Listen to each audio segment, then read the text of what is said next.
Selamat berjumpa kembali dalam layanan audio Sahabat Seperjalanan. Hari ini adalah hari Jumat 17 Mei 2024. Tema renungan saat teduh kita dengan judul Apa itu Kerasukan Setan? Firman Tuhan terambil dalam Yakobus pasal yang keempat, ayat yang ke-7 sampai dengan ke-8. Karena itu tunduklah kepada Allah dan lawanlah iblis, maka ia akan lari daripadamu. Mendekatlah kepada Allah dan ia akan mendekat kepadamu. Tahirkanlah tanganmu, hai kamu orang-orang berdosa, dan sucikanlah hatimu, hai kamu yang mendua hati. Mari kita berdoa. Bapa yang di dalam surga, kami ingin belajar tentang pemahaman apa itu kerasukan setan menurut kebenaran firman Allah. Dalam nama Tuhan Yesus kami berdoa, amin. Shalom sahabat seperjalanan yang dikasihi Tuhan. Apa itu kerasukan setan? Apakah benar setan bisa merasuk kita? Lalu apakah bentuk kerasukan setan selalu dalam bentuk guling-guling, berbusa-busa, suara berubah, mata melotot ke atas, bahkan mungkin matanya bisa putih semua? Apakah seperti demikian? Lalu apa kebenaran firman Allah untuk menjelaskan semuanya ini? Kalau kita belajar yang pertama kali sahabat seperjalanan, bahwa setiap orang yang ada di dalam Tuhan, Allah sudah menciptakan kita baik tubuh, baik raga, tubuh, jiwa, dan roh, itu di dalam sesuatu yang terbaik. Kalau kita tidak katakan sempurna, karena kesempurnaan hanya milik Allah. Tetapi seseorang tatkala diciptakan oleh Allah, dan kita bisa menjaga kehidupan kita yang sudah diciptakan Allah, merawat tubuh kita dengan baik, merawat jiwa kita dengan baik, merawat spiritual dan roh kita dengan baik, tidak pernah kita akan bisa disentuh oleh yang namanya iblis. Kita akan melihat biasanya orang umum itu membedakan dua hal. Perbuatan dosa itu dianggap bukan kerasukan setan. Tapi kerasukan setan itu selalu diikuti dengan katakanlah perubahan tingkah laku secara tubuh. Namun sesungguhnya dua-duanya sama. Dua-duanya dipengaruhi oleh kegelapan. Orang yang berbohong mungkin dia normal, jalannya normal, dia bisa berpakaian.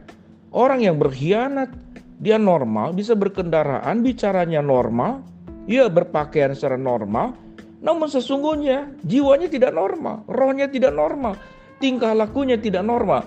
Hal ini kita boleh katakan kalaupun tidak disebut sebagai kerasukan setan, tapi dia dipengaruhi oleh pengaruh iblis, dipengaruhi oleh kuasa kegelapan.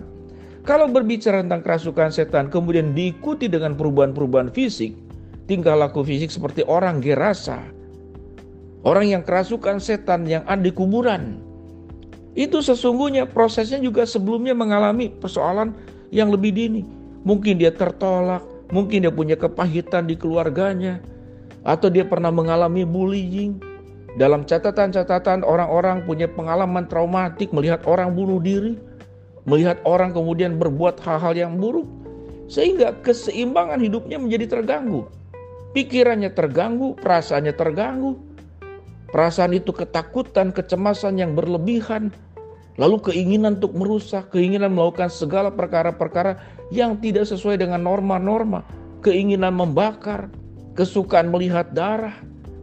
Mungkin juga dimulai dari awalnya dengan mulai, katakanlah, dia itu mulai berlaku kejam kepada binatang, memotong bagian tertentu, mengelupas, bahkan melakukan kanibalisme kepada binatang tertentu.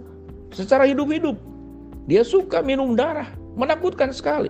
Dan tingkah laku tidak normal seperti ini adalah bukan rancangan Allah.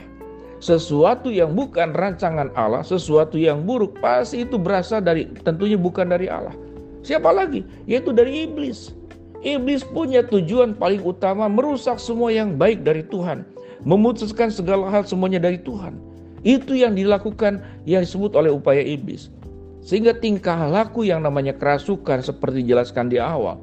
Mungkin mulutnya berbusa, matanya ke atas, berubah suara, berguling-guling di bawah, tidak berpakaian, lari-lari di tempat-tempat umum, tidak lagi punya rasa malu. Pasti itu tidak serta-merta tiba-tiba ada. Tapi itu dalam proses yang panjang. Firman Tuhan berkata, karena itu tunduklah kepada Allah dan lawanlah iblis, maka ia akan lari daripadamu. Seseorang yang tunduk kepada Allah dan berani melawan iblis dengan segala tipu dayanya, kita akan hidup di dalam kebenaran. Kita akan hidup di dalam kekudusan. Orang yang hidup benar, orang yang hidup kudus, maka akan normal. Normal berjalan, normal berpakaian, normal berbicara. Dia bisa mengendarai kendaraan.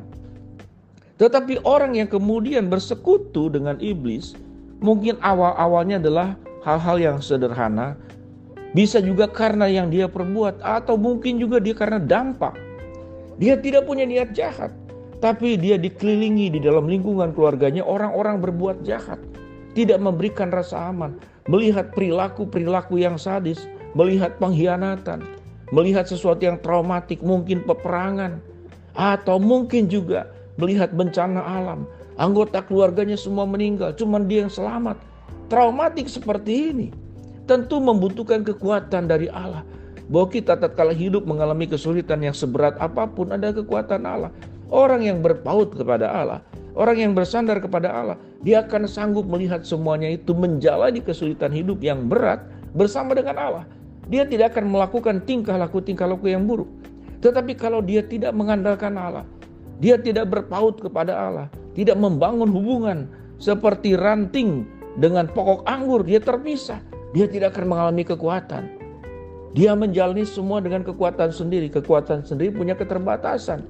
Pada titik tertentu, dia sudah tidak sanggup lagi mengontrol dan mengendalikan dirinya. Timbullah kemudian tingkah laku yang kita anggap sebagai kerasukan setan. Berguling-guling, bahkan masuk api, masuk ke dalam air, mencelakakan diri. Ada yang mengatakan kalau dia sudah diikat kemudian segala macam. Memang kuasa kegelapan itu bisa memberikan kuasa pada bagian-bagian tertentu. Iblis bisa melakukan itu. Tetapi itu bukan bersumber dari Allah. Setiap perbuatan yang dilakukan oleh iblis, apapun bentuknya, tujuan utamanya adalah agar kita datang menyembah kepada dia. Dan bukan kita menyembah kepada Allah. Tatkala kita lihat kebenaran firman Allah, orang yang dikatakan tidak menyucikan hatinya, orang yang mendua hati, orang yang mengotori tangannya, tidak tahir, maka dia sedang bersekongkol dengan kegelapan.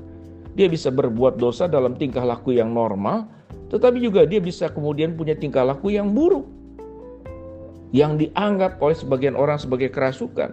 Tapi seseorang yang sudah dipenuhi oleh Allah, dia akan hidupnya normal, tingkah lakunya normal, rohnya bersih, pikirannya bersih, jiwanya bersih, hatinya bersih.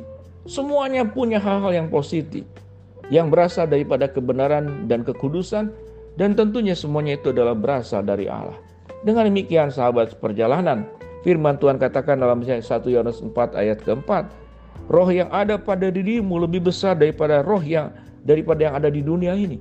Seseorang yang sudah dikuasai oleh Allah, seseorang yang lekat dengan Allah, seseorang yang intim dengan Allah, tidak pernah ada kuasa lain yang bisa mengganggu kehidupan kita. Baik perbuatan dosa, atau kemudian berubah menjadi tingkah laku seperti orang yang kerasukan setan. Karena di dalam Tuhan ada pengendalian diri, di dalam Tuhan ada ketertiban, dan di dalam Tuhan jauh daripada segala perilaku-perilaku yang buruk. Mari kita terus dekat dengan Allah dan lawanlah iblis. Maka Tuhan akan menunjukkan keajaiban-keajaiban. Tuhan akan memberikan kekuatan tatkala kita lemah. Tuhan akan memberikan kesehatan, tingkah laku hidup yang baik, hidup dalam kebenaran dan kekudusan. Biarlah Tuhan dimuliakan. Katakan, di dalam Tuhan tidak ada yang namanya kerasukan. Di dalam Tuhan yang ada adalah kekudusan dan kebenaran. Mari kita berdoa. Bapa dalam surga, terima kasih buat kebenaran firman Allah yang kami pelajari. Hamba berdoa buat sahabat seperjalanan yang sedang sakit, Tuhan jamah sembuhkan. Sahabat seperjalanan yang sedang menghadapi masalah, Tuhan bukakan jalan. Sahabat seperjalanan yang sedang berdoa mengharapkan sesuatu, Tuhan kabulkan dengan cara dan waktunya Tuhan. Dalam nama Tuhan Yesus kami berdoa. Amin. Shalom, Tuhan berkati kita semua.